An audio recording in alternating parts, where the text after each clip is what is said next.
தமிழில் தலை காட்டி ஹிட் அடித்து விட்டார் இந்த டிஎஸ்பி தேவி ஸ்ரீ பிரசாத்.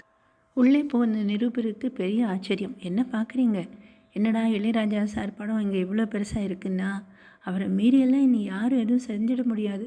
அடுத்து வந்த நாங்கள்லாம் நல்லதாக செல்லதை கொண்டு வர முடியுமான்னு பார்க்குறோம். எப்படி பார்த்தாலும் ராஜா சாரோட சாயலில் தான் ஒழிஞ்சிட்ருக்கோம்.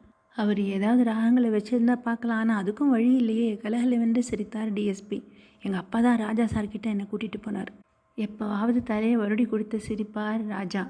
அப்போ முடிவு எடுத்தேன், மவனே எப்படியாவது மியூசிக் டைரக்டர் ஆகணுண்டா. நிதி விஷயங்கள் குறித்து தனக்கு எந்த அறிவும் இல்லை என்றும் மகிழ்ச்சி மற்றும் கலை திருப்திக்கு முக்கியத்துவம் அளிப்பதாகவும் பேட்டி கொடுத்தார். இது வரைக்கும் என்னோடய அக்கௌண்ட் நம்பர் தெரியாது. செக் எப்படி எழுதணும், போகணும், எடுக்கணும் எதுவும் எனக்கு தெரியாது. நான் பார்த்ததும் இல்லை. எந்த படத்துக்கு எவ்வளோ காசு வந்துச்சு, பேலன்ஸ் இருக்கா, பணம் வந்துச்சா போச்சா எதுவும் நான் பார்த்ததில்லை. எப்போவுமே கவுண்ட் பண்ணி பார்த்ததும் கிடையாது. எவ்வளோ படம் பண்ணியிருக்கேன்னு கவுண்ட் பண்ணினதும் கிடையாது. எண்கள் மீதும் நம்பிக்கை இல்லை.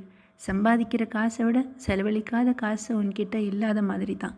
நம்மளுக்கு எவ்வளவு தேவையோ அவ்வளவு தான் நம்ம ஸ்பெண்ட் பண்ணணும் என்றார்.